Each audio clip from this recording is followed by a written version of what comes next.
नमस्कार दोस्तों, TNC bullet series में आपका हार्दिक स्वागत और अभिनंदन है। दोस्तों, जैसा कि आपको पता है कि रोज सुबह 7 बजे हम टीएनसी बुलेट सीरीज के माध्यम से एक इम्पोर्टेंट क्लास जो है वो आपके सामने लेके आते हैं।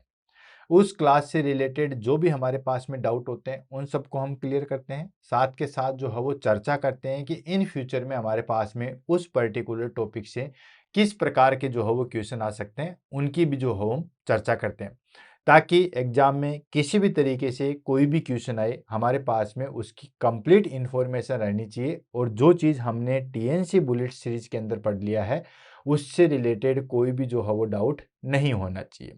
तो इसी कड़ी में आज हमारे पास में 342 नंबर की क्लास आएगी, that is called guidance and counselling. बहुत सारे लोग जो है वो इसके बारे में, गाइडेंस के बारे में या काउंसलिंग के बारे में जो है वो जानते हैं। मतलब बेसिकली जो है वो गाइडेंस और काउंसलिंग के बारे में सभी लोग जानते हैं, लेकिन अगर उनसे कोई स्पेसिफिक चीज पूछे कि वाकई गाइडेंस एंड काउंसलिंग में क्या डिफरेंशिएट होता है, गाइडेंस जो है वो किस तरीके से होता है, काउंसलिंग और गाइडेंस में क्या डिफरेंशिएट होता है, अगर ये सारी चीजें पूछे तो मुझे लगता है कि ऑलमोस्ट पर्सन जो है वो उसमें कंफ्यूज हो जाएंगे। लेकिन इसी कंफ्यूजन को हम जो है वो आज क्लियर करेंगे और सारी चीज को जो है वो अच्छे तरीके से देखेंगे आज की क्लास के अंदर। तो शुरुआत करते हैं, देन उसके बाद जो है वो आगे बढ़ते हैं। शुरुआत करने से पहले मैं बताना चाहूंगा कि ये जो हमारे पास में गाइडेंस एंड काउंसलिंग वाला टॉपिक है वो हमारे पास में नर्सिंग एजुकेशन का पार्ट है।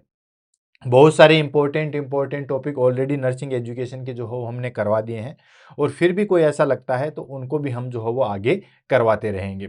इसमें से क्वेश्चन आंसर की बात करें तो इसमें से बड़े ही जो है वो ट्रिकी टाइप से जो है वो क्वेश्चन पूछाते हैं। कोई भी सिंपल क्वेश्चन जो है वो नहीं पूछा जाता। जैसे काउंसलिंग के अंदर बात करें तो क्लाइंट सेंटर काउंसलिंग को क्या कहते हैं, देन काउंसलर सेंटर को क्या कहते हैं, गाइडेंस एंड काउंसलिंग में क्या डिफरेंशिएट होता है। तो ये सारे जो क्वेश्चन होते हैं, जितने भी ये ट्रिकी क्वेश्चन है, ये तभी सॉर्ट आउट हो पाएंगे जब इसके बारे में जो है वो अच्छे तरीके से जो है हमें नॉलेज होगा। तो चलते हैं, देन उसके बाद जो है वो आगे बढ़ते हैं और जो भी हमारे पास में जो है वो क्वेश्चन आंसर है उसको हम करेंगे। अच्छा, क्वेश्चन आंसर शुरू करने से पहले जो है मैं आपको बताना चाहूंगा कि इसको हम टॉपिक को पढ़ेंगे किस तरीके से। तो ये जो सारा का सारा टॉपिक है आज हमारे पास में, काउंसलिंग एंड गाइडेंस, तो इसके लिए सबसे पहले जरूरी है कि आपको उस जगह पे अपने आप को ढालना है, यानी कि काफी हद तक जो है वो आपको अपनी इमेजिनरी पावर को जो है वो एक्सप्लोर करना है। तभी ये टॉपिक जो है वो समझ में आ जाएगा। अगर आप इसको रटने बैठोगे तो ये टॉपिक जीते जिंदगी जो है वो आपके समझ में नहीं आएगा।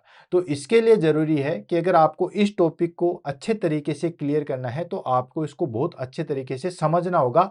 माइंड की इमेजिनेशन को जो है वो खोलना होगा ताकि सारी चीजें जो हो बहुत अच्छी तरीके से क्लियर हो सके। मतलब उसको अपने आप में जो है वो ढालना होगा। हाँ, क्लियर करने की जिम्मेदारी मेरी है, समझाने की जिम्मेदारी मेरी है। समझा ऐसे दूंगा, लेकिन सिर्फ और सिर्फ सारी चीजें तभी हो पाएगी जब हम इस चीज को जो है वो बहुत अच्छे तरीके से कर पाएंगे। एक बार कंसंट्रेशन लगा के जो है वो इसको बैठा लो, फिर कभी भी आप जो है वो नहीं भूल पाओगे। यानी कि कहने का तात्पर्य हमारे पास में सिर्फ इतना सही है कि ये जो हमारे पास में टॉपिक है गाइडेंस एंड काउंसलिंग वाला, तो या तो समझ में आएगा नहीं, ठीक है, लेकिन अगर आ गया अच्छे तरीके से तो कभी भी भूल नहीं पाओगे और फिर चाहे क्वेश्चन किसी भी तरीके से आए कोई दिक्कत जो है वो हमें नहीं होने वाली है। तो चलो इसी कड़ी में चलते हैं और आगे चलते हैं। क्वेश्चन आंसर मैंने बता दी थे। गाइडेंस एंड काउंसलिंग में जो है वो क्या डिफरेंशिएट होता है, काउंसलर के लिए क्या क्वालिफिकेशन चाहिए, गाइडेंस के लिए क्या चाहिए, कौन कौन सी स्टेप होती है, किसका क्या इंपॉर्टेंस है, गाइडेंस का इंपॉर्टेंस कहाँ पे है, काउंसलिंग का इंपॉर्टेंस कहाँ है, टाइप की भी हम बात कर लेते हैं, गाइडेंस के कितने टाइप होते हैं, काउंसलिंग के कितने टाइप होते हैं। बहुत अच्छे तरीके से जो है इस टॉपिक को क्लियर करेंगे। सबसे पहले हम बात कर लेते हैं दोस्तों इसके इंट्रोडक्शन के बारे में, यानी कि ये जो हमारे पास में टॉपिक है काउंसलिंग एंड गाइडेंस। तो पहले मैंने इसको जो है वो अलग, इस क्लास को बनाने में बहुत ज़्यादा टाइम लग गया। उसका रीज़न ये था कि पहले मैंने सोचा था कि एक दिन में जो है वो गाइडेंस पढ़ा दूंगा, दूसरे दिन में काउंसलिंग पढ़ा दूंगा। फिर सोचा कि यार अलग अलग पढ़ाएंगे तो क्यों ना हम जो है वो इनको एक साथ लेके आएं। फिर मैंने ये देखा कि पहले मैं गाइडेंस करवा दूंगा आधे घंटे की क्लास में, फिर रिमेनिंग जो हमारे पास में टाइम रहेगा उसमें हम काउंसलिंग करवा देंगे। लेकिन फिर भी मुझे उसमें सेटिस्फेक्शन नहीं मिला। मुझे लगा कि यार दोनों साथ साथ चलेंगे तो ज़्यादा सही रहेगा। तो हम सारी चीज़ों को, जैसे डेफिनेशन भी देंगे तो काउंसलिंग की भी हम साथ साथ देखेंगे और गाइडेंस की भी देखेंगे। देन उसके टाइप देखेंगे तो दोनों के टाइप हम साथ साथ देखेंगे। तो हर एक चीज जो है हम साथ साथ देखेंगे, ठीक है, ताकि कोई भी चीज का डाउट नहीं रहे। पहले हम जैसे कोई भी मान लो कैरेक्टरिस्टिक्स मान लो, तो पहले हम कैरेक्टरिस्टिक्स गाइडेंस के देखेंगे, फिर काउंसलिंग के देखेंगे। ऐसे हम बात कर लेते हैं हमारे पास में स्टेप की, तो पहले हम गाइडेंस के देख लेंगे, देन काउंसलिंग के देख लेंगे। ऐसे हम बात कर लेंगे टाइप की, तो पहले हम गाइडेंस के टाइप देख लेंगे, फिर हम काउंसलिंग के देख लेंगे, ताकि किसी भी तरीके से कोई भी डाउट जो हो हमारे पास में ना रहे। तो चलते हैं, देन आगे बढ़ते हैं। तो आ गया, guidance and counselling are two essential process used to help individual grow, develop, solve problems and make a better decision। देखो ये सारी चीजें जो है वो सारी चीजों को जो है बता देती है कि गाइडेंस एंड काउंसलिंग, ठीक है, दो जो है हमारे पास में असेंशियल प्रोसेस है। असेंशियल प्रोसेस है मतलब हमेशा चाहिएगी। कोई भी पर्सन बिना गाइडेंस के और कोई भी पर्सन बिना काउंसलिंग के जो है वो अपनी प्रॉब्लम को सॉर्ट आउट नहीं कर पाता। हालांकि काउंसलिंग फिर भी जो है गाइडेंस के बिना कहते हैं कि यार मैं तो सिलेक्शन ले लेता लेकिन मुझे किसी ने गाइड ही नहीं किया, या कहते हैं कि यार ये तो स्टेट लेवल का प्लेयर है, ये नेशनल तक जा सकता था, ये इंटरनेशनल तक जा सकता था अगर कोई इसको सही तरीके से गाइड करता। तो ये सारी चीजें, तो गाइडेंस एंड काउंसलिंग जो है वो दोनों असेंशियल प्रोसेस है जो कि हेल्प करती है। किसमें हेल्प करती है दोस्तों? इंडिविजुअल्स ग्रोज, ठीक है, इंडिविजुअल की जो है वो ग्रो करने में, उसको डेवलप करने में, उसकी प्रॉब्लम को सॉर्ट आउट करने में एंड उसके बेटर डिसीजन में जो है वो हेल्प करती है। कि गाइडेंस एंड काउंसलिंग जो है वो दोनों असेंशियल प्रोसेस है जो कि इंडिविजुअल की ग्रोथ को, ठीक है, डेवलप्ड को एंड प्रॉब्लम को जो है वो सॉर्ट करती है और बेटर डिसीजन मेकिंग में जो है वो हेल्प करती है। ऑफ कोर्स करती है। जैसे किसी पर्सन को जो है वो +2 में आ गया, देन उसको डाउट है कि यार मैं साइंस लूं कि मैं साइंस लूं, मैं बायोलॉजी लूं या मैथमेटिक्स लूं, या मैं ये करूं या वो करूं, तो ये भी सारी चीजें। ऐसे किसी को प्रॉब्लम्स आ रही है कि उसका अब नॉर्थ साइड में सिलेक्शन हो गया, लेकिन वो सोच रहा है कि यार मैं ईएसआई में जाऊं या फिर मैं जो है वो एम्स के अंदर जाऊं। तो ये सारी चीजों में जो है हमारे पास में फिर काउंसलिंग की जरूरत होती है कि एक्चुअल में उसको नीड क्या है, ठीक है, एक्चुअल में बेटर उसके लिए क्या हो सकता है, बेटर डील क्या हो सकती है, वो सारी चीजें हम काउंसलिंग के माध्यम से देखते हैं। तो दोनों चीजें जो है वो हमें जरूरत होती है। तो पहले हम गाइडेंस की एक सिंपल डेफिनेशन लेते हैं, फिर काउंसलिंग की लेंगे। गाइडेंस क्या है? गाइडेंस एक सिंपली जो है वो कोई भी सही रास्ता चुनने में जो है वो हेल्प करती है। इससे बड़ी डेफिनेशन न तो आपको याद रखनी है और न जो है वो आपको इसके बारे में सोचना है। कि कोई भी पर्सन सही रास्ता चूज करने में जो है वो हेल्प करता है, वो गाइडेंस है। ठीक, दो रास्ते हैं कि यार कहाँ जाना है, किस तरीके से जाना है, कोई भी गाइड कर दे कि यार इधर से चले जाओ, ये शॉर्टकट है, आप वहां पे जाके निकल जाओगे, तो ये भी गाइडेंस है। ठीक है, अगर आपको कहे कि नहीं यार इस फील्ड में कम स्कोप है, इस फील्ड में ज्यादा स्कोप है, तो आप इसमें चले जाओ, तो ये भी गाइडेंस है। कोई कहेगा कि यार एम्स के अंदर ट्रांसफर पॉलिसी नहीं होती है, ईएसआई के अंदर ट्रांसफर पॉलिसी होती है, तो आप ईएसआई ज्वाइन कर लो तो कि ट्रांसफर होकर आप अपने घर के पास आ सको। तो कोई भी सही रास्ता चुनने में जो चीज होती है, सही रास्ता चुनने में जो हेल्प होती है, उसी को गाइडेंस कहते हैं। तो सिंपल डेफिनेशन आएगी, helping a person choose the right path. Simple और सबसे शॉर्ट डेफिनेशन कि किसी भी पर्सन की हम हेल्प करते हैं सही रास्ता चुनने में, वो आ गया हमारे पास में गाइडेंस। काउंसलिंग क्या है? Helping a person deal with personal, emotional, social and psycho social issue. अब इसमें भी क्या हेल्प कर रहे हैं, इसमें भी हेल्पिंग ए पर्सन, उसमें भी हेल्प कर रहे थे पर्सन की, और उसमें किस लिए हेल्प कर रहे थे? Helping a person choose the right pathway, right pathway choose करने में हेल्प करते। और इसमें हम जो है वो पर्सन की हेल्प करें, help a person deal with personal, emotional, social and psycho social issue.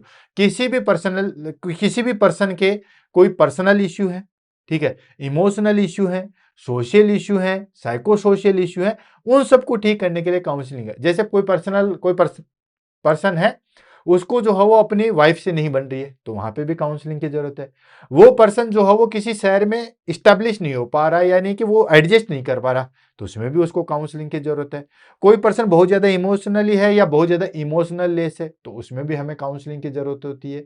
किसी को बहुत ज्यादा सोशल इश्यू होते हैं, उसमें भी हमें काउंसलिंग की जरूरत होती है। बहुत सारे साइको सोशल इश्यू होते हैं, उसमें भी काउंसलिंग की जरूरत है। जैसे कोई आदमी बहुत ज्यादा सोचता है, कोई बहुत ज्यादा जो है वो डिप्रेशन में रहता है, तो इन सब चीजों में जो है वो हमें काउंसलिंग की जरूरत होती है।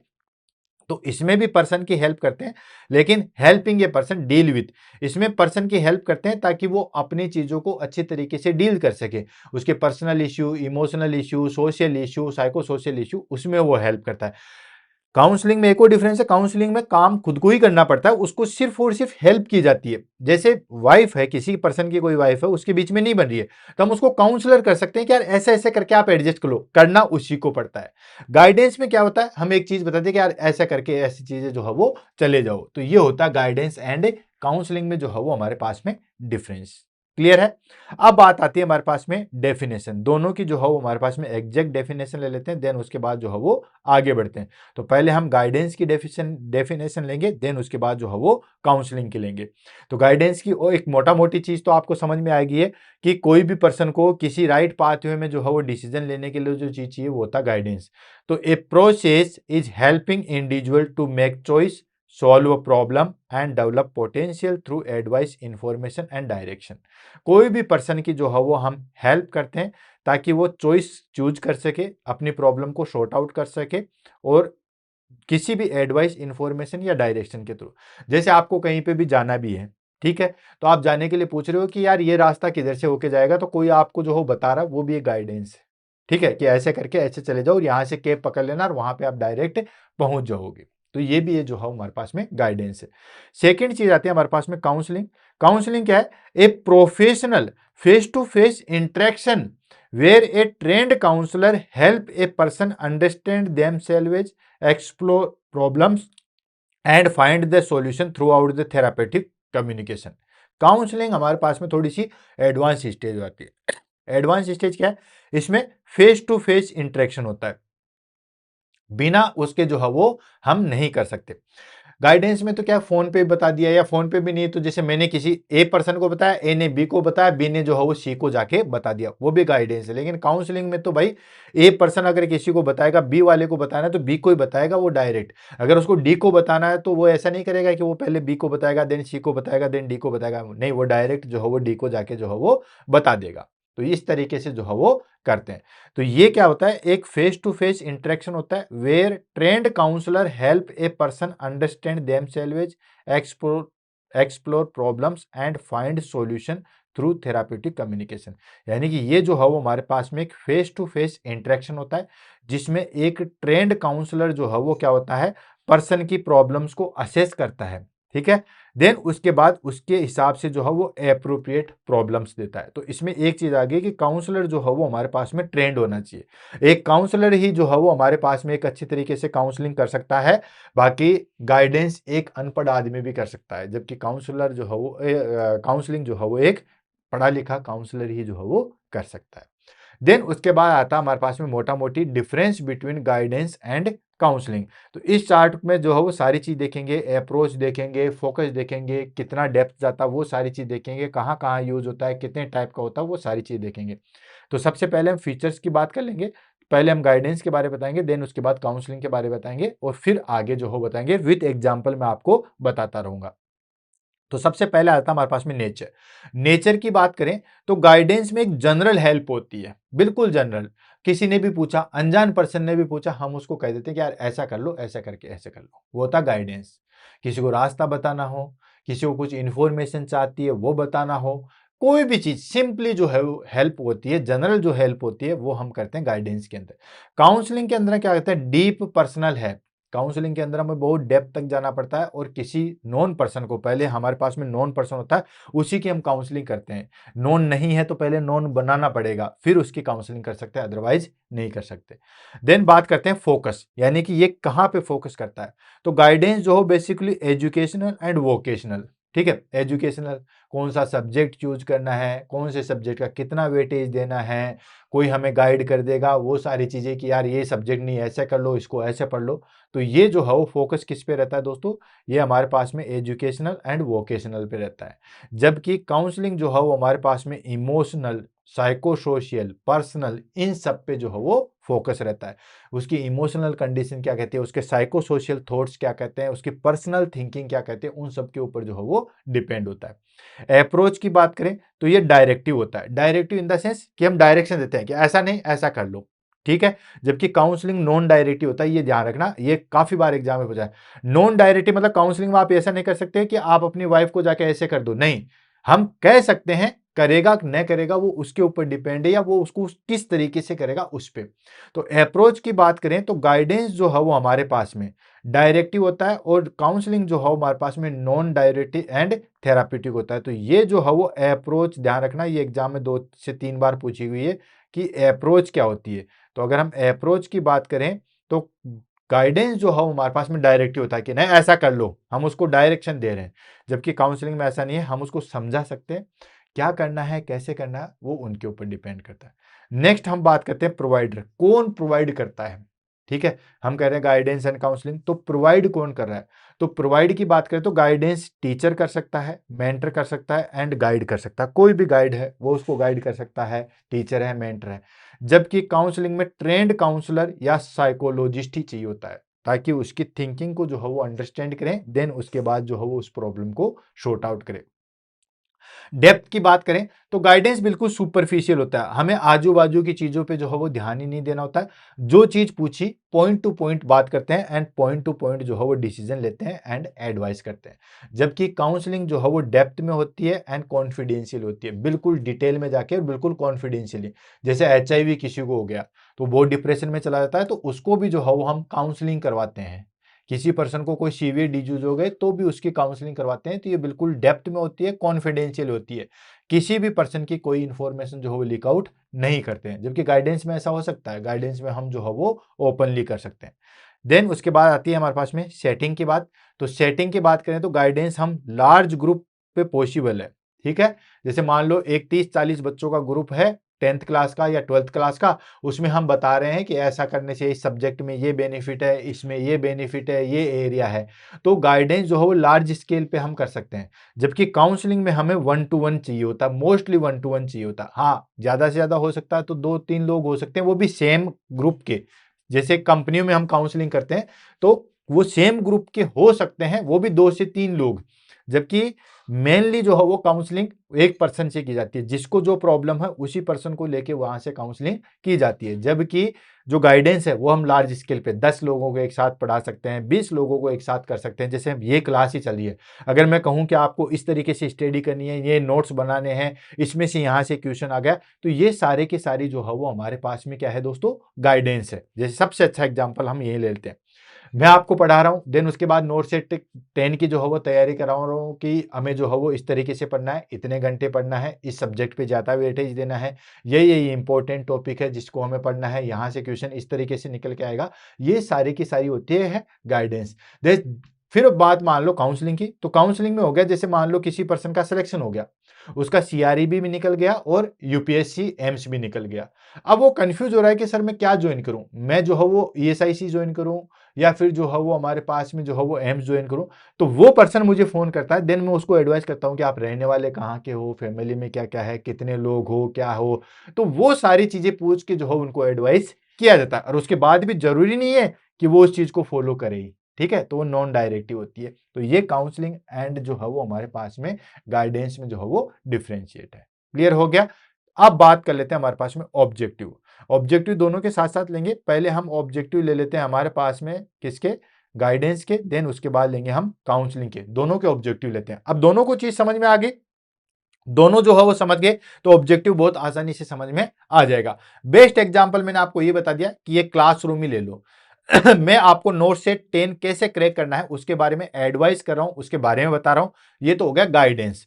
लार्ज स्केल पे कर सकते हैं, बिल्कुल कर सकते हैं। सुपरफिशियल इंफॉर्मेशन मैंने बता दिया कि ऐसे ऐसे करना है, वो भी आपको पता है। देन उसके बाद जो है मतलब ज्यादा डेप्थ में नहीं जा रहे, आपने BSc किया है, MSc किया है, GNM किया, मैं नहीं पूछ रहा, मैंने डायरेक्ट आपको बताया कि ऐसे ऐसे आपको जो है वो करना है। तो ये हो गया गाइडेंस। काउंसलिंग क्या है, काउंसलिंग है कि जैसे मान लो कोई एक पर्सन आता है कि यार मैं सर बहुत पढ़ता भी हूँ या पढ़ती भी हूँ, देन उसके बाद मेरे नंबर नहीं आ रहे, तो वो फोन करके मैं उसको अलग से स्पेशली जो हो बताता हूँ, वो हो गई काउंसलिंग। तो देखो ऑब्जेक्टिव की बात कर लेते हैं, देन उसके बाद आगे बढ़ते हैं।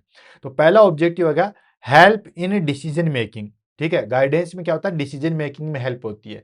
जैसे किसी को बायोलॉजी लेना है या मैथमेटिक्स लेना है, वो उस डिसीजन में कंफ्यूज है, तो वो डिसीजन मेकिंग में जो है उसको हेल्प मिलती है। नेक्स्ट आ जाएगा आइडेंटिफाई एबिलिटीज एंड एप्टीट्यूड्स। जो भी उसकी एबिलिटीज है कि क्या वो चीज कर सकता है, उसके बारे में जो है उसको आइडेंटिफिकेशन मिलता है, एंड एप्टीट्यूड उसके बारे में जो है वो देखता है। देन उसके बाद नेक्स्ट आता है solve educational and vocational problems. ये हमने ऑलरेडी डिस्कस कर लिया है कि इसके अप्रोच क्या है या उसके एरिया क्या है, तो ये एजुकेशनल एंड वोकेशनल प्रॉब्लम्स पे जो है वो एक्ट करता है। नेक्स्ट आता है प्रमोट सेल्फ अंडरस्टैंडिंग। इसमें हम प्रमोट करते हैं कि इंसान खुद के बारे में जो है वो जाने, उस चीज को करे। एंड असिस्ट इन एडजस्टमेंट, उसके एडजस्टमेंट में जो हम असिस्ट करते हैं, कोई भी चीज है उसमें वो कैसे एडजस्ट होगा उसमें हम जो है वो असिस्ट करते हैं। नेक्स्ट आ जाता है हमारे पास में that is called objective of counselling. Next आएगा हमारे पास में objective of counselling. Objective of counselling की बात करेंगे तो इसमें आ जाएगा help cope with emotional issues. ठीक है, इसमें हम क्या हेल्प करते हैं, उसमें हम हेल्प करते हैं ताकि जो भी उसके इमोशनल इश्यूज थे, जो कि मैंने बताया जैसे फैमिली में नहीं बन रही है, वाइफ के साथ नहीं बन रही है, या बच्चा फैमिली में एडजस्ट नहीं कर रहा है, तो जो भी उसके इमोशनल इश्यू है उसमें किस तरीके से कोप अप करना है वो सारी चीजें बताती है।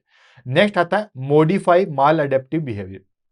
जो भी माल अडेप्टिव बिहेवियर है या हम कह सकते हैं कि जो बेड बिहेवियर है उसको हम किस तरीके से जो है वो मॉडिफाई करते हैं, वो सारी चीज उसको हम किस तरीके से मॉडिफाई करेंगे, ये भी एक ऑब्जेक्टिव है काउंसलिंग का।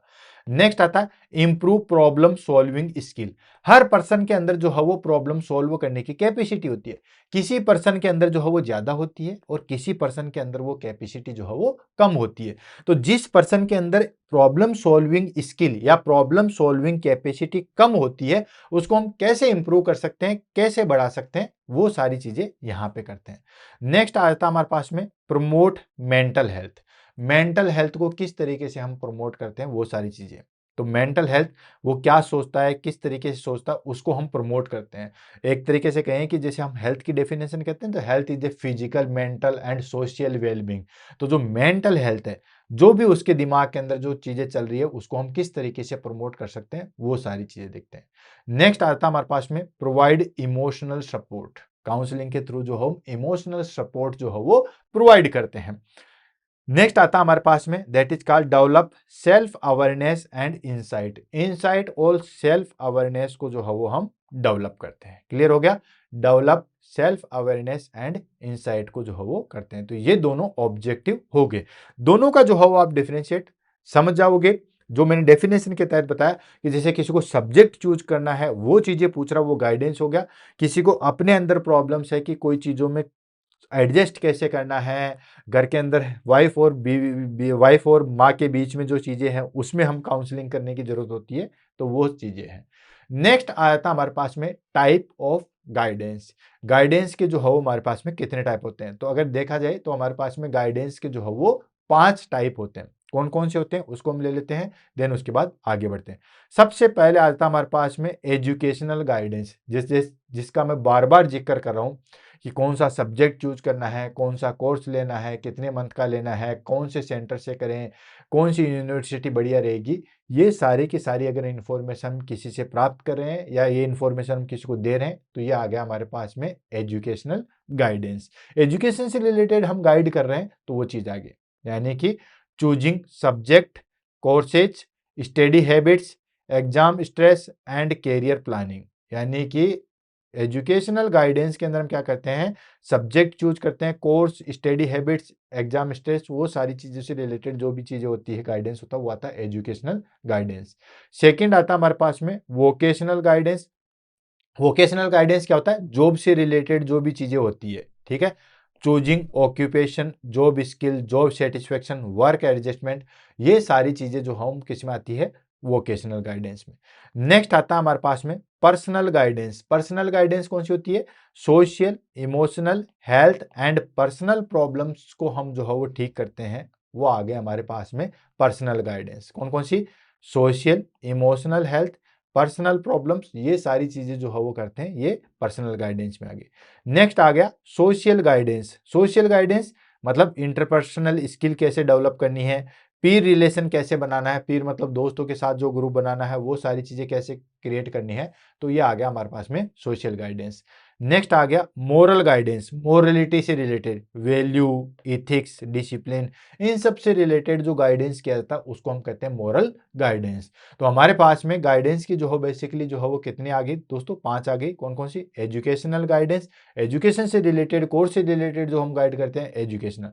नेक्स्ट वोकेशनल गाइडेंस, किस तरीके से कौन सी जॉब करनी है, क्या क्या चीजें हैं, उन सबसे रिलेटेड। पर्सनल गाइडेंस, जो भी हम जो है वो सोशल इमोशनल हेल्थ से रिलेटेड कर रहे हैं, खुद की पर्सनलिटी से रिलेटेड कर रहे हैं, पर्सनल गाइडेंस।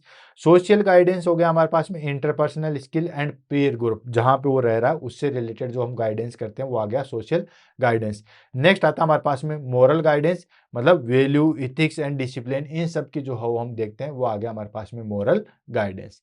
नेक्स्ट आ जाता है हमारे पास में टाइप ऑफ काउंसलिंग। काउंसलिंग के कितने टाइप होते हैं, तो गाइडेंस के तो हमारे पास में जो है वो दोस्तों 5 टाइप हो गए, काउंसलिंग के हमारे पास में जो है वो 7-8 टाइप है, ठीक है। तो इनको हम ले लेते हैं, देन उसके बाद आगे बढ़ते हैं। तो सबसे पहले आ जाता है हमारे पास में इंडिविजुअल काउंसलिंग। सिर्फ नाम पे जाओ, टाइप पे जाओ, रटने की जरूरत नहीं है, नाम से ही सारी चीजें जो है वो क्लियर हो जाएगी। इंडिविजुअल काउंसलिंग में क्या होता है, किसी भी एक पर्सन को हम जो है वो काउंसलिंग दे रहे हैं, या एक पर्सन की हम काउंसलिंग कर रहे हैं, वो आ गया हमारे पास में इंडिविजुअल काउंसलिंग। यानी कि 1-to-1 इंटरेक्शन है, एक पर्सन का एक पर्सन से इंटरेक्शन है, वो आ गया हमारे पास में इंडिविजुअल काउंसलिंग। कोई भी चीज हम कर रहे हैं, एक पर्सन को हम एक चीज एडवाइस कर रहे हैं, वो आगे इंडिविजुअल काउंसलिंग। सेकेंड आ जाता हमारे पास में ग्रुप काउंसलिंग, जस्ट हमारे पास में इंडिविजुअल काउंसलिंग का अपोजिट, एक small group.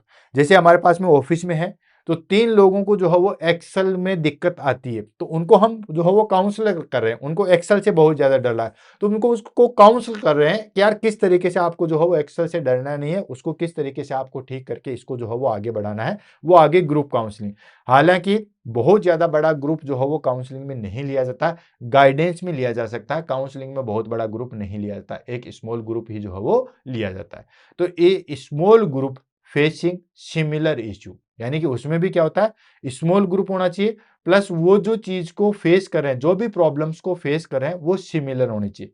Facing similar issue, face same जो है वो इश्यू फेस करने वाले तभी कर सकते हो। एक पर्सन अलग चीजों में इश्यू क्रिएट कर रहा है, जैसे किसी को एक्सेल में दिक्कत है, किसी को चैट जीपीटी में, फिर उनके हम काउंसलिंग जो है वो एक जगह नहीं कर सकते, उनके फिर इंडिविजुअल ही जो है वो किया जाता है। नेक्स्ट आता है हमारे पास में directive counselling. Directive counselling and non directive counselling के बारे में एग्जाम में बहुत बार पूछा गया। डायरेक्टिव काउंसलिंग जो है वो हमारे पास में क्या होता है, इसमें काउंसलर जो है वो लीड करता है एंड वही ऑलमोस्ट सॉल्यूशन देता है, इसको हम कहते हैं दोस्तों डायरेक्टिव काउंसलिंग, ठीक है। और ये काउंसलर बेस्ड होती है, ये काउंसलर सेंटर होती है, ये हमारे पास में जो है वो काउंसलर सेंटर्ड होती है। समझ में आ गया, ये हमारे पास में काउंसलर सेंटर्ड होती है, जबकि जो हमारे पास में नॉन डायरेक्टिव काउंसलिंग है वो क्लाइंट सेंटर्ड होती है। तो दोनों में ध्यान रखना, एग्जाम में काफी बार जो है वो पूछा गया है कि डायरेक्टिव काउंसलिंग या काउंसलर सेंटर्ड काउंसलिंग कौन सी होती है, तो वो डायरेक्टिव काउंसलिंग होती है। काउंसलर सेंटर का मतलब हो गया कि सारी चीजें या सारी इंफॉर्मेशन किसके ऊपर डिपेंड है, काउंसलर के ऊपर डिपेंड है, ठीक है। काउंसलर जैसा बोला वो उसको हम ऑलमोस्ट उसको फॉलो कर रहे हैं, तो ये हो गया डायरेक्टिव, वो डायरेक्शन देता है, इसको बोलते हैं डायरेक्टिव काउंसलिंग या काउंसलर सेंटर्ड काउंसलिंग बोला जाता है। इसमें जो है वो काउंसलर लीड करता है एंड गिव सॉल्यूशन। नेक्स्ट आता है हमारे पास में that is called non directive counselling. Non directive counselling को जो है वो हम क्लाइंट सेंटर्ड काउंसलिंग के नाम से भी जो है वो जाना जाता है। तो ये भी चीज जो है वो ध्यान रखना, ये जो है हमारे पास में that is called client centred जो है वो काउंसलिंग होती है। यानी कि कार्स रोगर्स के अनुसार क्लाइंट डिस्कवर द सॉल्यूशन, यानी कि क्लाइंट को ही हम जो है वो इस तरीके से प्रिपेयर किया जाता है ताकि वो ही उस प्रॉब्लम का जो है वो सॉल्यूशन निकालता है। ये आ गया हमारे पास में नॉन डायरेक्टिव काउंसलिंग। नेक्स्ट आता है हमारे पास में that is called elective counselling. Elective counselling में क्या होता है, इलेक्टिव काउंसलिंग होता है कॉम्बिनेशन ऑफ डिफरेंट अप्रोचेज, अलग अलग अप्रोचेज को जो हम कंबाइंड करके उस चीज की काउंसलिंग करते हैं, इसको बोलते हैं इलेक्टिव। नेक्स्ट होता है फैमिली काउंसलिंग, नाम से पता चला है फैमिली काउंसलिंग का मतलब हो गया कि फैमिली के अंदर कोई कॉन्फ्लिक्ट हो गए या कम्युनिकेशन बैरियर आ गया या आपस में सही तरीके से बन नहीं रही है, उसको अगर हम ठीक करते हैं, वो आ गया हमारे पास में फैमिली काउंसलिंग, यानी कि address family conflict and communication. Next आता हमारे पास में career counselling. Of course career से रिलेटेड अगर हमें काउंसलिंग कर रहे हैं या काउंसलिंग ले रहे हैं, वो आ गया हमारे पास में career counselling. Job choice, aptitude, career development, इससे रिलेटेड अगर हम कोई चीज कर रहे हैं, वो आ गए हमारे पास में कैरियर काउंसलिंग। एंड लास्ट आता है हमारे पास में रिहेबिलिटेशन काउंसलिंग। रिहेबिलिटेशन में क्या होता है भाई, जो चीज होनी थी वो हो जाती है, जैसे कोई भी डिजीज है, ठीक है, एक्सीडेंट हो रहा, हो गया, चलो ठीक है। उसके बाद में बाकी मान के चलिए किसी पर्सन का जो हो पैर काटना भी पड़ गया, ट्रॉमा हुआ या एक्सीडेंट हुआ जिसकी वजह से पैर काटना पड़ गया, तो रिहेबिलिटेशन में क्या करते हैं कि चलो पैर कटना था, जो भगवान की मर्जी थी, जो होना था वो तो हो गया, लेकिन आगे की लाइफ को जो हो हम किस तरीके से, कितने अच्छे तरीके से जी सकते हैं, वो आ जाता है हमारे पास में रिहेबिलिटेशन काउंसलिंग के अंदर। यानी कि for disabled, addictive and chronic ill individual होते हैं, उसके अंदर हम रिहेबिलिटेशन काउंसलिंग जो है वो करते हैं। तो ये आ गया हमारे पास में टोटल 8 टाइप हो गए काउंसलिंग के। गाइडेंस के हमारे पास में 5 टाइप थे, काउंसलिंग के हमारे पास में 8 टाइप हैं। कौन कौन से हैं? इंडिविजुअल काउंसलिंग, जिसमें एक इंडिविजुअल एक पर्सन को काउंसिल करता है। ग्रुप काउंसलिंग, अगर छोटा सा ग्रुप है वो सेम प्रॉब्लम फेस करें, उनको हम काउंसलिंग करें, वो ग्रुप काउंसलिंग। डायरेक्टिव काउंसलिंग में डायरेक्टिव जो हमारे पास में जो काउंसलर होता है वही सारी इंफॉर्मेशन सब चीजें बताता है, वही ऑलमोस्ट एडवाइस करता है, इसलिए इसको काउंसलर सेंटर्ड काउंसलिंग भी जो है वो कहते हैं। नेक्स्ट आ गया नॉन डायरेक्टिव काउंसलिंग, ये क्लाइंट सेंटर्ड होती है, इसमें सब चीजें जो है वो क्लाइंट के ऊपर छोड़ दी जाती है, हम उसको सिर्फ और सिर्फ गाइड ही कर सकते हैं। नेक्स्ट आ गया इलेक्टिव काउंसलिंग, इसमें हम जो है वो कॉम्बिनेशन लेते हैं डिफरेंट डिफरेंट अप्रोचेज को। नेक्स्ट आ गया हमारे पास में फैमिली काउंसलिंग, फैमिली काउंसलिंग में हो गया कि कोई भी बच्चा जो हो फैमिली में शूट नहीं कर रहा है, या आपस में हस्बैंड वाइफ को नहीं बन रही है, या फैमिली के अंदर कॉन्फ्लिक्ट चल रहा है, तो उसमें हम काउंसलिंग करते हैं। तो वो सारी चीजें देखा होगा आपने कि दो भाइयों के बीच में लड़ाई हो जाती है, तो बहनें आके जो है वो उसको बताती है कि नहीं, भाइयों में लड़ाई कहाँ नहीं होती है, आप क्यों लड़ रहे हो, छोटी मोटी जो है वो लड़ाई होती रहती है, आप वापस से मिल जाओ, वो सारी चीजें। नेक्स्ट आता है हमारे पास में कैरियर काउंसलिंग। कैरियर काउंसलिंग में क्या होता है, job choice, aptitude, career development से रिलेटेड हम काउंसलिंग करते हैं, उसको हम कहते हैं कैरियर काउंसलिंग। और लास्ट आता है रिहेबिलिटेशन काउंसलिंग। रिहेबिलिटेशन काउंसलिंग में क्या होता है कि चलो कोई भी क्रोनिक इल पेशेंट है, या एडिक्टेड है, या डिसेबल्ड हो गया है, जो मैंने आपको ट्रॉमा का एग्जांपल दिया, आगे की लाइफ अच्छे से अच्छे किस तरीके से जी सकते हैं, वो आ गया हमारे पास में रिहेबिलिटेशन काउंसलिंग। क्लियर है? नेक्स्ट आता है हमारे पास में कैरेक्टरिस्टिक्स। ठीक है, दोनों की कैरेक्टरिस्टिक्स ले लेते हैं, गाइडेंस की क्या क्या कैरेक्टरिस्टिक्स हैं और काउंसलिंग की क्या क्या कैरेक्टरिस्टिक्स है। तो सबसे पहले हमारे पास में आ जाता है गाइडेंस की कैरेक्टरिस्टिक्स। तो ये जो है हमारे पास में एक लाइफ लॉन्ग प्रोसेस है। भाई गाइडेंस तो जितना मिले उतना ही कम है, जितना मिलता जाएगा उतनी ग्रोथ आपकी जो है वो होती रहेगी। तो ये हो गया हमारे पास में life long process. For example अगर हम बात करें, तो जैसे मान लीजिए कि बेस्ट में ना हमारे पास में सूर्य कुमार यादव है, या ऋतुराज गायकवाड़ है, उसको कौन गाइडेंस कर रहा है? विराट कोहली कर रहा है। विराट कोहली भी गाइडेंस ले सकता है, ऐसा नहीं है कि विराट कोहली सबसे ऊपर पहुंच गया, वो सचिन तेंदुलकर से ले सकता है, या और कहीं से भी वो जो है वो ले सकता है। तो गाइडेंस की कोई उम्र नहीं होती, ये लाइफ लॉन्ग जो है वो प्रोसेस होता है। नेक्स्ट आ गया हमारे पास में प्रिवेंटिव। प्रिवेंटिव मतलब बचाव। गाइडेंस से हम जो है वो अलग चीज को जो है वो हटा सकते हैं, भाई इसको ऐसा नहीं करना, इस तरीके से बचाव कर सकते हैं। देन उसके बाद नेक्स्ट आता है ब्रॉड स्कोप, बहुत लंबा चौड़ा स्कोप है, कोई छोटा एरिया नहीं है। And based on individual difference, guidance जो है वो इंडिविजुअल डिफरेंसेस पे जो है वो डिपेंड करती है। किसी पर्सन को, मान लो ए पर्सन है जिसको हमने गाइड किया, उसको वो चीज अच्छे से समझ में आ गई, वही सेम गाइडेंस हमने किसी दूसरे के साथ किया, लेकिन वो उसको जो है वो समझ में नहीं आई। तो जो हमारे पास में गाइडेंस है वो इंडिविजुअल डिफरेंसेस पे जो है वो बेस्ड होता है। ठीक है, नेक्स्ट आता है हमारे पास में हेल्प इन एडजस्टमेंट।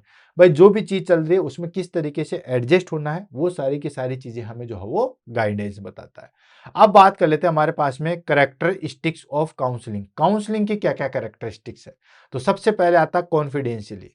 काउंसलिंग हमेशा कॉन्फिडेंशियली होती है। जैसे एचआईवी लोगों की काउंसलिंग करते हैं, तो हम पूछते हैं उसको कि किस तरीके से आपको एचआईवी हुआ, ये सब चीजें, तो वो तभी बता सकता है जब उसको पता लगे कि मेरी इंफॉर्मेशन जो हो बिल्कुल टॉप सीक्रेट रखी जाएगी। अगर उसको ये पता चल जाए ना कि मेरी इंफॉर्मेशन का गलत यूज होगा, या मेरी इंफॉर्मेशन को ये सही तरीके से यूज नहीं लेंगे, तो कभी भी वो काउंसलिंग के लिए तैयार नहीं होगा।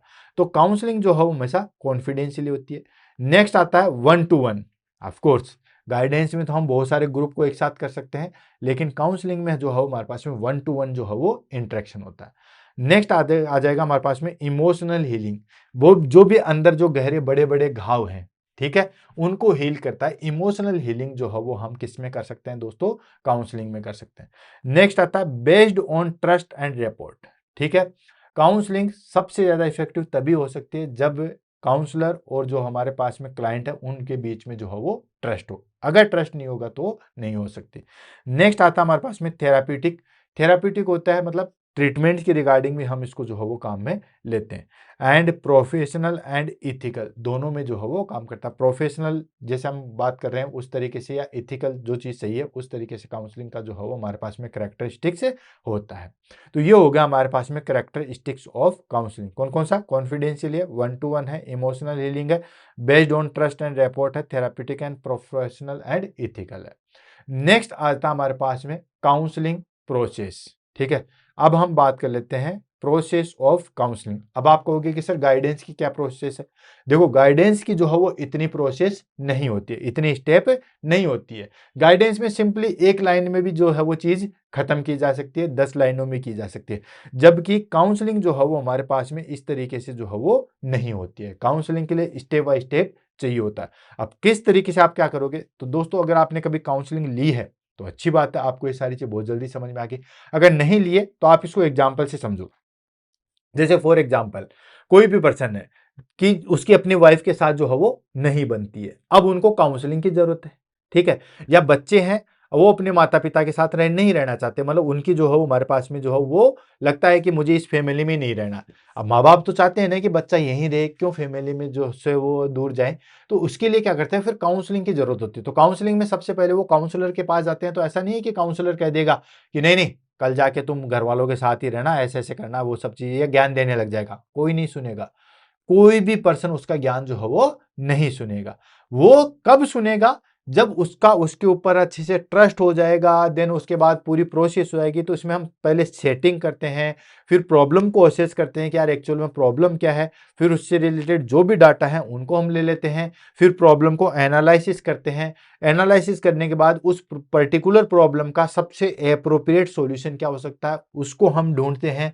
फिर उस एप्रोप्रिएट सॉल्यूशन को जो हो वहां पे उस प्रॉब्लम पे इम्प्लांट करते हैं, इम्प्लीमेंटेशन करते हैं, देन उसके बाद आउटकम निकलता है। तो ये इस तरीके से जो है वो सर्किल होते हुए जो है वो काउंसलिंग की प्रोसेस जो है वो चलती रहे, इस तरीके से। तो वन बाय वन करके लेते हैं। सबसे पहले आ गया हमारे पास में, that is called establish report. Establish report में क्या होता है? Warm relationship and trust. कोई भी ए पर्सन है, मान लीजिए कि ये हमारे पास में जो है वो काउंसलर है, ठीक है, और ये हमारे पास में ए पर्सन जो है वो जिसको काउंसलिंग की जो है वो जरूरत है। तो सबसे पहले ये इसके पास जाएगा, लेकिन जाने से पहले भी इसको जो है वो इसके ऊपर ट्रस्ट होना चाहिए। वार्म रिलेशनशिप एंड ट्रस्ट जो है वो हमारे पास में सबसे मेन है। अगर ट्रस्ट नहीं होगा तो वो कभी भी कितना भी बड़ा काउंसलर क्यों ना हो, वो वहां पे जो है वो नहीं जाएगा। तो सबसे पहली चीज तो आती है हमारे पास में, that is called establish report. Next आता हमारे पास में second one, that is called identify the problems. जो भी प्रॉब्लम्स है उसको आइडेंटिफाई करते हैं कि एक्चुअल में जो हो प्रॉब्लम क्या है। कोई भी पर्सन है कि हस्बैंड वाइफ की लड़ाई है, या बच्चा घर पे एडजस्ट सही तरीके से नहीं हो रहा है, वो सारी चीजें, तो जो भी प्रॉब्लम्स है उसको जो है वो आइडेंटिफाई किया जाता है। आइडेंटिफाई में करने के लिए हम कैसे करते हैं? ओपन एंडेड जो है वो क्वेश्चन पूछेंगे, एक्टिव लिसनिंग, दोनों चीजों को ध्यान से समझना। ठीक है, सबसे पहले हम प्रॉब्लम को जो है वो आइडेंटिफाई करेंगे। तो आइडेंटिफाई करेंगे तो हमेशा क्लाइंट से हम ओपन एंडेड क्वेश्चन पूछेंगे। कभी भी जो है वो क्लोज एंडेड क्वेश्चन जो है वो काउंसलिंग में नहीं पूछा था। अब ये ओपन एंडेड और क्लोज एंडेड क्वेश्चन क्या होता है? क्लोज एंडेड क्वेश्चन होता है हमारे पास में जिसका सिर्फ और सिर्फ आंसर देने के बाद में जो है वो फिनिश हो जाता है, क्लोज हो जाता है। इसको हम बोलते हैं क्लोज एंडेड। जैसे कैसे? कि तुम कल जयपुर गए थे, तो वो कह देगा हाँ, बस। तो ये क्लोज एंडेड है, उसने हाँ बोला मतलब हमें जो है वो आंसर मिल गया कि हाँ ये पर्सन पर्सन जो है वो जयपुर गया था, right. Then close ended, open ended में क्या है कि तुमने जयपुर जाके क्या क्या किया, तो वो बताता रहेगा, फिर वो सारी चीज बताएगा कि हम यहाँ से इतने बस में गए, इतना हमें किराया लगा, ये लगा, वहां होटल ली, फिर वहां वहां हमने घूमे, ये किया वो क्या। वो उस क्वेश्चन को चाहे जितना बड़ा कर सकता है, ठीक है, चाहे छोटा भी कर सकता है। तो वो हो गया ओपन एंडेड क्वेश्चन। तो जितना ओपन एंडेड क्वेश्चन चलेगा ना काउंसलिंग में, उतनी ही हेल्प मिलेगी। सेकंड, एक्टिव लिसनिंग सबसे इंपॉर्टेंट है। जब भी हम काउंसलिंग करवा रहे हैं तो काउंसलर को एक्टिव लिसनर होना चाहिए। अगर उसको क्लाइंट ऐसा पता चल गया क्लाइंट को कि यार ये काउंसलर तो मेरी बात ध्यान से नहीं सुन रहा, तो वो अपनी बात भी नहीं बताएगा। ठीक है, तो जो हमारे पास में काउंसलर होता है उसको इस बात का ध्यान रखना है कि एक्टिव लिसनिंग होना चाहिए। हर एक छोटी से छोटी बात को जो हो वो अच्छे तरीके से सुनना चाहिए। नेक्स्ट आता है हमारे पास में कलेक्ट रिलेट डाटा। ठीक है, यानी कि उस प्रॉब्लम से रिलेटेड जो भी रिलेवेंट डाटा है उन सबको हम कलेक्ट करते हैं। ठीक है, जैसे किसी को जो है वो फैमिली में प्रॉब्लम्स हुई है या फैमिली में वो एडजस्ट नहीं कर पा रहा है, तो वो कर क्यों नहीं पा रहा उसके रिगार्डिंग सारी इंफॉर्मेशन जो है हम कलेक्ट कर सकते हैं कि भाई इसमें फैमिली में प्रॉब्लम है, या फिर जो है वो यहाँ पे रहना नहीं चाहता है, या पहले कोई इंसिडेंस हो चुका है जिसकी वजह से वो पर्सन जो है वो घबराया हुआ है। तो वो सारे के सारे डाटा जो है वो हम पहले कलेक्ट करते हैं। तो इसके अंदर क्या आ जाएगा हमारे पास में, पर्सनल हिस्ट्री, इमोशनल हिस्ट्री, वो सारी की सारी चीजें जो है हम कलेक्ट कर सकते हैं ताकि डाटा पे जो है वो सही पहुंच सके। नेक्स्ट आता है हमारे पास में एनालाइज द प्रॉब्लम्स। अब हम प्रॉब्लम को जो है वो एनालाइज करते हैं कि जो भी प्रॉब्लम्स बताई जा रही है क्लाइंट के द्वारा, उसको हम एनालाइज करते हैं कि यार क्या इसका अच्छे से अच्छा जो है वो सॉल्यूशन होना चाहिए। तो अंडरस्टैंडिंग द रूट कोज, इस पर्टिकुलर प्रॉब्लम का जो है वो रूट कोज क्या है, मेन जड़ क्या है, उसको हम जो है वो एनालाइज करते हैं। क्लियर हो गया? तो ये हो गया हमारे पास में, that is called counselling process. अभी आगे आएगा, ऐसा नहीं है कि ये फिनिश हो गया, आगे भी आएगा। अब हमने प्रॉब्लम को जो है वो क्या किया दोस्तों, एनालिसिस कर दिया। अब प्रॉब्लम को एनालिसिस करने के बाद में अब हम जाते हैं आगे, that is called plan therapeutic intervention. भाई अब हमें प्रॉब्लम का पता चल गया, अब इस प्रॉब्लम का एग्जैक्ट जो है वो हमारे पास में इंटरवेंशन क्या हो सकता है। ठीक है, अच्छा इंटरवेंशन क्या हो सकता है, तो उसमें देखते हैं कौन सी बेस्ट टेक्निक है, कौन सी स्ट्रेटजी जो है वो हमें लगानी है, कौन सा गोल जो है वो हमें अप्लाई करना है, वो सारी चीजें जो है वो हम देखते हैं। नेक्स्ट आता है इम्प्लीमेंट काउंसलिंग टेक्निक। ठीक है, यानी कि जो भी हमारे पास में काउंसलिंग टेक्निक है उसको इंप्लीमेंट करते हैं। भाई कौन सी काउंसलिंग टेक्निक यहाँ पे जो है वो ज्यादा इफेक्टिव रहेगी, बिहेवियर मॉडिफिकेशन वाली टेक्निक ज्यादा इफेक्टिव है, या कॉग्निटिव बिहेवियर थेरेपी वाली जो है वो हमारे पास में ज्यादा इफेक्टिव है। तो जो भी हमारे पास में काउंसलिंग की टेक्निक है, काउंसलिंग की बहुत सारी टेक्निक होती है, अब उस बहुत सारी टेक्निक में हमारे पास में सुटेबल कौन सी रहेगी, मतलब इस पर्टिकुलर चीज के अंदर कौन सी जो है वो सुटेबल रहेगी। जैसे आपको नट खोलना है तो आपको जो है वो स्क्रू ड्राइवर चाहिए, और कुछ ये तो पाना चाहिए होता है, प्लास चाहिए होता है। तो जिस प्रकार के हमारे पास में जो है वो टेक्निक रहेगी उसी हिसाब से हम उसको जो है वो अप्लाई करते हैं। नेक्स्ट आता है इवोलेट एंड टर्मिनेट। ठीक है, इवोलेट का मतलब हो गया हमारे पास में कि हम आगे चीजें जो है वो खोद खोद के पूछते हैं, वो सारी चीज इवोल्यूशन करते हैं कि जो हमने काउंसलिंग की वो कितनी ज्यादा इफेक्टिव है। तो दैट इज का रिव्यू प्रोग्रेस एंड जो है वो सीजन का हम देखते हैं। और लास्ट आता है फॉलो अप। अब उसके बाद में हमने जो भी किया उसके बाद जो हम फॉलो अप करते हैं, इसमें आ गया हमारे पास में एंश्योर स्टेबिलिटी। स्टेबिलिटी को हम जो है वो एंश्योर करते हैं। क्लियर? नेक्स्ट आता हमारे पास में that is called counsellor qualities. ठीक है, नेक्स्ट आ गया हमारे पास में काउंसलर क्वालिटीज। काउंसलर क्वालिटीज की बात करें कि काउंसलर के अंदर क्या क्या क्वालिटीज होनी चाहिए। हर कोई पर्सन जो है वो काउंसलर नहीं बन सकता, हाँ वो गाइडर बन सकता है, वो गाइडेंस दे सकता है, लेकिन काउंसलर हर कोई पर्सन जो है वो नहीं बन सकता। काउंसलर के अंदर कुछ पर्टिकुलर स्पेसिफिक जो है हमारे पास में कैरेक्टरिस्टिक्स बोल दो, या नेचर बोल दो, या क्वालिटी बोल दो, वो सारी चीजें जो है वो होनी चाहिए, तभी वो अच्छा काउंसलर जो है वो बन सकता है। तो वन बाय वन करके उसकी जो है वो क्वालिटीज को डिस्कस करते हैं, देन उसके बाद जो है वो आगे बढ़ते हैं। तो पहली क्वालिटी आ गई हमारे पास में एम्पैथी। काउंसलर के अंदर जो है वो एम्पैथी होना चाहिए, बिना एम्पैथी के कोई भी जो है वो अच्छा काउंसलर नहीं बन सकता। नेक्स्ट होता है वार्मथ, जोशीला। बिल्कुल ढीला ढाला काउंसलर होगा ना तो कभी भी नहीं। जैसे मान लो सपोज करो काउंसलिंग कर रहे हैं, कल जो है वो हमारे पास में आर्मी की जो है वो लड़ाई है, और हम धीरे धीरे बोले कल हमें जाके ये करना है, नींदों में आदि तरीके से कल बोलेंगे ऐसा ऐसा करना है, हमें लड़ाई लड़नी है, ये लेके चलना वो चलना, एक बिल्कुल वांत सिपाहियों तैयार हो इस फौज के लिए, ऐसा करके कोई चीज करता है तो वो मतलब बिल्कुल जोशीला होना चाहिए। नेक्स्ट होता है नॉन जजमेंटल एटीट्यूड। सबसे इंपॉर्टेंट चीज है काउंसलिंग के अंदर। काउंसलिंग के अंदर पर्सन हमेशा जो है वो नॉन जजमेंटल होना चाहिए। ठीक है, गाइडेंस के अंदर फिर भी जो है हमारे पास में जजमेंटल चल सकता है, मतलब खुद का जो डिसीजन दे दिया वो चल सकता है, लेकिन काउंसलर के अंदर जो है हमारे पास में नॉन जजमेंटल एटीट्यूड, खुद का कोई जजमेंट नहीं होना चाहिए। वो एडवाइस कर देगा आपको, वो सारी चीज बता देगा, लेकिन खुद का जो है वो एटीट्यूड या खुद का जजमेंट नहीं रहेगा। नेक्स्ट आता है हमारे पास में कॉन्फिडेंशियलिटी। कॉन्फिडेंशियलिटी का मतलब हो गया कि कोई भी चीज जो है हमारे पास में बिल्कुल कॉन्फिडेंस रखने वाला चाहिए, ट्रस्टेबल बंदा होना चाहिए। नेक्स्ट आ गया हमारे पास में एक्टिव लिसनिंग। एक्टिव लिसनिंग का मतलब अच्छे तरीके से सुनने वाला होना चाहिए, जो अभी मैंने थोड़ी देर पहले बताया। क्योंकि अगर जैसे क्लाइंट को लग गया ना कि ये मेरी बातें ध्यान से नहीं सुन रहा, तो फिर आगे की बात बताएगा ही नहीं, ठीक है। इसलिए एक्टिव लिसनर होना चाहिए। नेक्स्ट आ गया कम्युनिकेशन स्किल। उस पर्सन की कम्युनिकेशन स्किल जो हो बहुत अच्छी होनी चाहिए। वो फिजिकली भी असेस कर ले, मेंटली भी असेस कर ले, सोशली भी असेस कर ले, हर चीज को किस तरीके से असेस कर लेगा, वो सारी चीजें होनी चाहिए। नेक्स्ट आता है हमारे पास में पेटेंसी, ठीक है। पेटेंसी मतलब बिल्कुल शांत, अच्छी तरीके से डिसीजन देने वाला होना चाहिए। नेक्स्ट आता है हमारे पास में इमोशनल स्टेबिलिटी। इमोशनल स्टेबिलिटी का मतलब हो गया कि पर्सन खुद से जो है वो इतना एबल होना चाहिए कि उसका दिमाग जो है वो नहीं डगमगाए, या कोई भी डिसीजन लेने पे वो जो है वो डगमगाना नहीं चाहिए। नेक्स्ट आता है हमारे पास में that is called self awareness. उसको सेल्फ अवेयरनेस होना चाहिए एंड प्रोफेशनल एथिक्स होने चाहिए। बिल्कुल अगर काउंसलर को देखोगे तो बिल्कुल वेल टिप टॉप जो हो पहन के बैठा हुआ है। अगर आप किसी काउंसलर के पास चले, पता चले वो तो बिल्कुल जो है वो फटे पुराने कपड़े पहने बैठा हुआ है, आप उससे काउंसलिंग कराओगे? कभी भी नहीं कराओगे दोस्तों। तो वो वेल जो है वो बिल्कुल जो है वो हमारे पास में बिल्कुल टनाटन जो है वो होना चाहिए।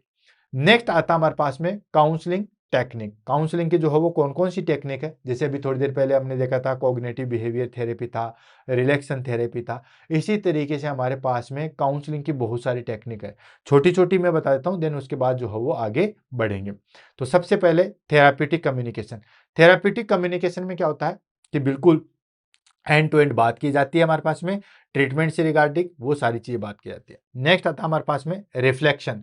रिफ्लेक्शन मतलब रिफ्लेक्ट के द्वारा हम किसी चीज को जो है वो काउंसल कर रहे हैं, वो आ गया हमारे पास में रिफ्लेक्शन।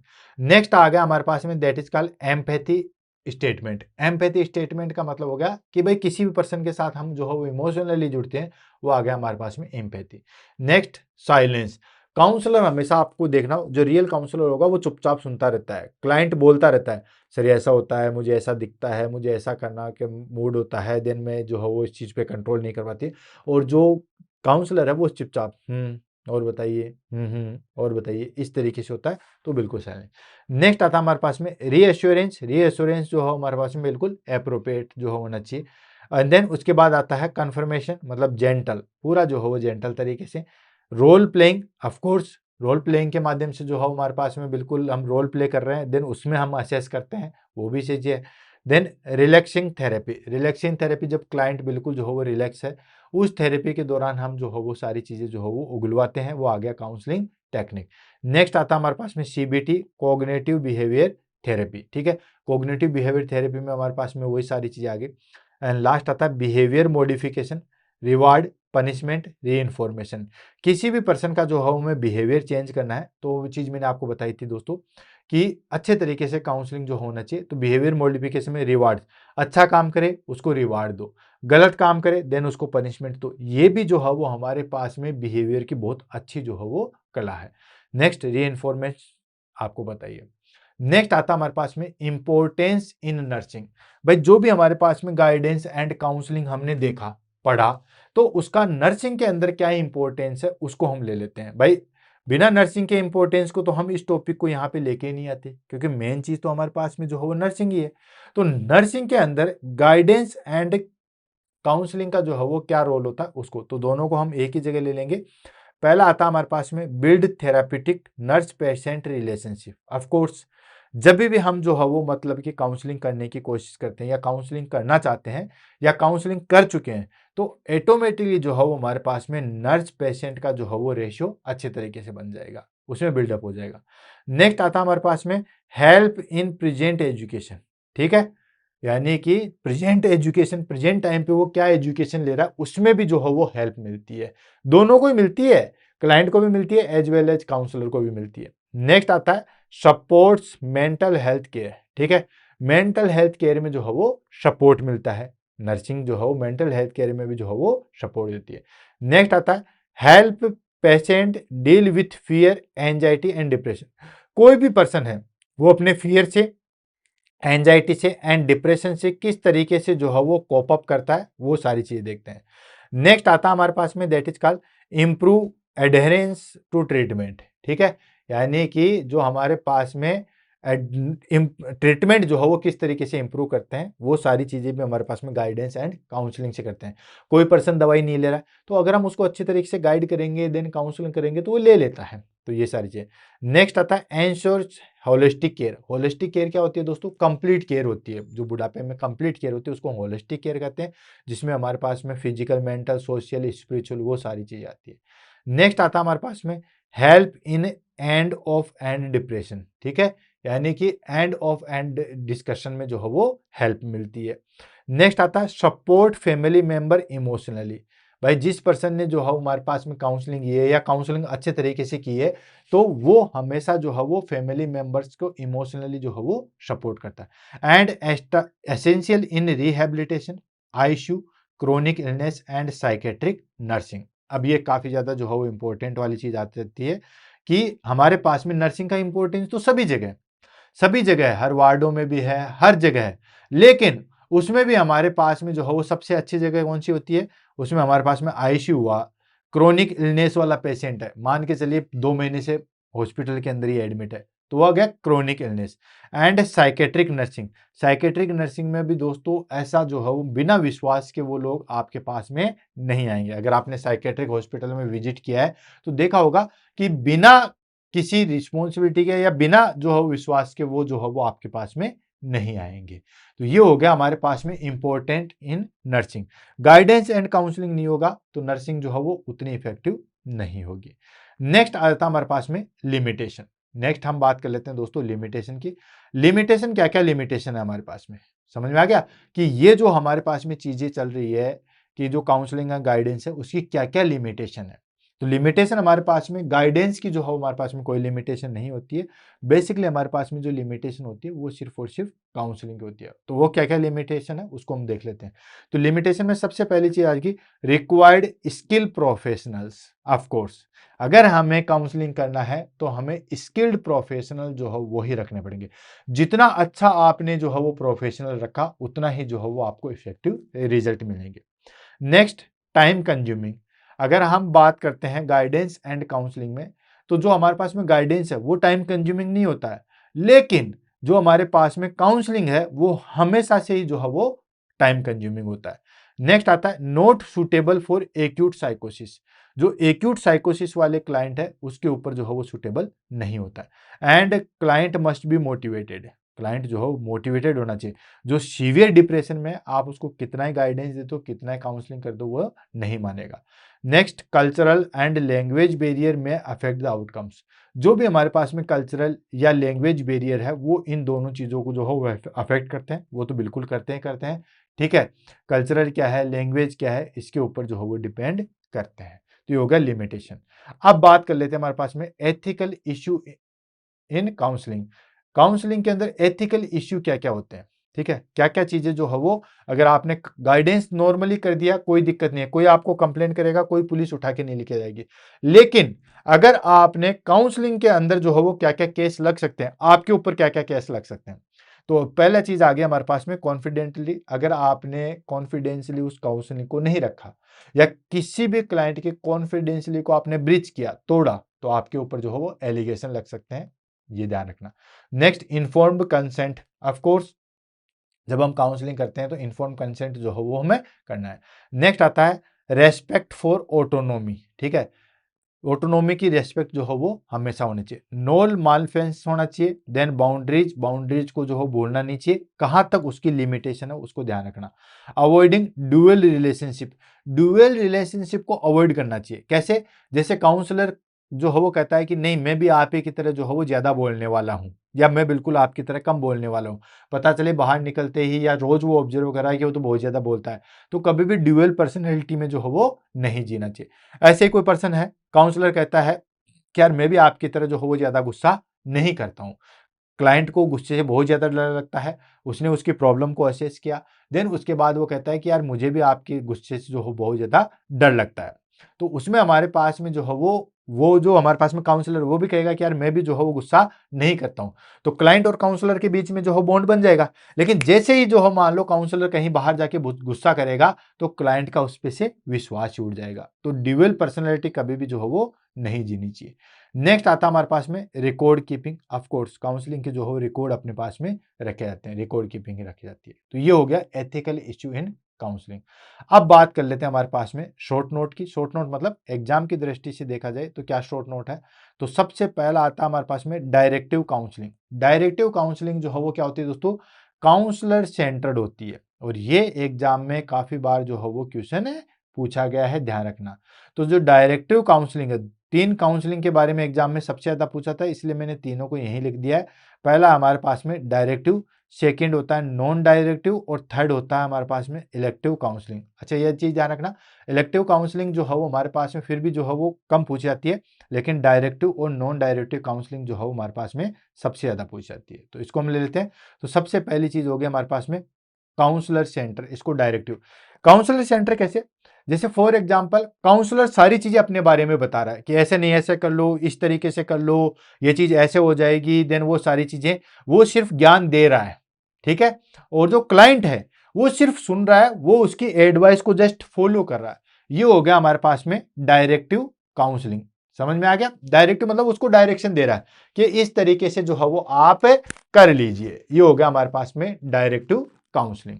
तो ये हो गया डायरेक्टिव काउंसलिंग। काउंसलर सेंटर्ड होती है, ये स्ट्रक्चर्ड होती है, सॉल्यूशन फोकस्ड होती है, and good for educational and vocational issue. Exam में क्वेश्चन किस तरीके से पूछा था, एग्जाम में क्वेश्चन पूछा जाता है काउंसलर सेंटर काउंसलिंग कौन सी होती है, या डायरेक्टिव काउंसलिंग का दूसरा नाम क्या है, तो काउंसलर सेंटर्ड होता है। डायरेक्शन दिया जाता है, काउंसलर सर्वे सर्वा होता है। ये ध्यान रखो। स्ट्रक्चर्ड होती है, बिल्कुल स्ट्रक्चर्ड होती है, पहले से फिक्स होता है कि हाँ इस तरीके से ये चीजें करते हैं। सॉल्यूशन फोकस्ड होती है, बिल्कुल सॉल्यूशन पे फोकस करके ही जो है वो एडवाइस की जाती है। And good for educational and vocational issue, company में क्यों कौन कौन से इशू आ सकते हैं, या एजुकेशन से रिलेटेड क्या क्या इशू है, वो सारी चीजें जो है वो यहाँ पे देखी जाती है। नेक्स्ट आता है हमारे पास में that is called non directive counselling. Non directive counselling में क्या होता है, कोई पर्टिकुलर डायरेक्शन नहीं होती है, ये क्लाइंट सेंटर्ड होती है। Client centred in the sense कि जो काउंसलर है वो काउंसलिंग करके छोड़ देता है, बाद में सारी जिम्मेदारी जो है वो क्लाइंट के ऊपर रहती है कि वो उस चीज को माने या ना माने, या किस तरीके से माने, वो सारी चीजें। तो ये हमारे पास में दोस्तों क्लाइंट सेंटर्ड होती है। And emotional growth insight based counsellor provide support environment, ठीक है। यानी कि ये क्लाइंट सेंटर्ड होती है, सबसे main important. Emotional growth and inside based होती है, एंड काउंसलर प्रोवाइड करवाता है सपोर्टिव एनवायरनमेंट। इसमें काउंसलर जो है वो सपोर्टिव एनवायरनमेंट प्रोवाइड करता है, उसमें डायरेक्शन देता है। लास्ट आ जाता है हमारे पास में that is called elective counselling. Elective counselling होती है uses multiple approaches based on the clients need. Client की नीड क्या है उसके हिसाब से जो है वो बेस्ड होती है। क्लाइंट जो है वो क्या चाहता है, क्लाइंट की नीड क्या है, उसके ऊपर जो है वो बेस्ड होती है। क्लियर है। तो दोस्तों इसी के साथ आज हमारे पास में जो है वो गाइडेंस एंड काउंसलिंग वाला टॉपिक जो है वो फिनिश होता है। आपको मोटा मोटी जो चीज है जहां से क्वेश्चन निकल के आते हैं वो सारी चीजें मैं बता दी। गाइडेंस में हमारे पास में क्या है कि इंफॉर्मेशन दी जाती है, सही रास्ता कैसे चूज करना है वो सारी चीजें बता दी जाती है। इसमें जो गाइडेंस देने वाला है उसकी कोई क्वालिफिकेशन मैटर नहीं करता, न ये टाइम कंज्यूमिंग है, न कोई इसमें जो है वो हमारे पास में कोई भी एथिकल इश्यूज है, न कोई इसमें बहुत ज़्यादा स्टेप है। किसी ने भी हमसे मांगा गाइडेंस, इमीडिएटली हमने उसको दिया और उसकी प्रॉब्लम को जो है वो शॉर्ट आउट किया। लेकिन काउंसलिंग बहुत इंपॉर्टेंट है। काउंसलिंग में जो है वो पहले असेस किया जाता है, पूरी स्टेप बाय स्टेप जो है उसको रखा जाता है, देन उसकी प्रॉब्लम्स को सुना जाता है। काउंसलर जो है वो हाईली क्वालिफाइड या साइकोलॉजिस्ट ही होना चाहिए, वो पहले उस चीज़ को सुनता है, फिर जो है वो अपना ओपिनियन देता है। तो इस तरीके से जो है वो हमारे पास में जो है वो काउंसलिंग होती है। तो दोनों को चीज़ को जो है वो आपको समझ में आ गया होगा। ये चीज़ होती है हमारे पास में गाइडेंस एंड काउंसलिंग। सबसे एग्जाम्पल अच्छा मैंने आपको बता दिया है कि जैसे आपको नोट से 10 की जो है वो तैयारी करनी है, तो मैं आपको गाइड करूंगा कि देखो आपको इतने घंटे तो पढ़ना ही पढ़ना है, आपको एमसीक्यू बेच पे ज़्यादा ध्यान देना है, देन आपको जो है वो सॉन्डर्स मॉसबी एनक्लेक्स वाली जो है वो बुक्स पढ़नी है, इस सब्जेक्ट को इतना टाइम देना है। ये सारी की सारी चीज़ें हो गई हमारे पास में गाइडेंस, ठीक है। कोई ज़रूरत नहीं है, मैं बहुत सारे लोगों को एक साथ बता सकता हूँ, ग्रुप के लोगों को बता सकता हूँ एक साथ। देन उसमें हमारे पास में कोई पर्टिकुलर सेटिंग की ज़रूरत होती है, मुझे आपकी इन्फॉर्मेशन डिटेल लेने की ज़रूरत नहीं होती है, जस्ट अपनी इन्फॉर्मेशन जो है वो पास आउट कर दिया। जबकि काउंसलिंग जस्ट अपोजिट है। काउंसलिंग में हमारे पास में क्या होता है, प्रॉब्लम को असेस की जाती है, बिल्डअप किया जाता है, आईपीआर बनाया जाता है। आईपीआर बनेगा तभी वो अपनी प्रॉब्लम्स बताएगा क्लाइंट, अदरवाइज क्लाइंट अपनी प्रॉब्लम्स भी जो है वो नहीं बताएगा। तो उसको बिल्कुल फेवर में लिया जाता है। देन विश्वास में लेने के बाद में जो है वो स्टेप बाय स्टेप चीज़ें पूछी जाती है, कैसे क्या होगा, किस तरीके से करना है, वो सारी चीज़ें पूछी जाती है। देन उसके बाद में जो हो बताया जाता है। और उसके बाद भी ज़रूरी नहीं है कि वो क्लाइंट उस चीज़ को माने या ना माने। तो ये सारी चीज़ें जो है वो हमारे पास में किस में आती है, काउंसलिंग में आती है। तो दोस्तों इसी के साथ आज हमारे पास में टॉपिक गाइडेंस एंड काउंसलिंग जो है वो फिनिश होता है। कल हम 343 नंबर की क्लास में अलग टॉपिक लेकर आएंगे, वहां पे हम देखेंगे। तब तक के लिए दोस्तों all the best, have a nice day. Thank you so much. Ram Ram सा, खम्मा गणी।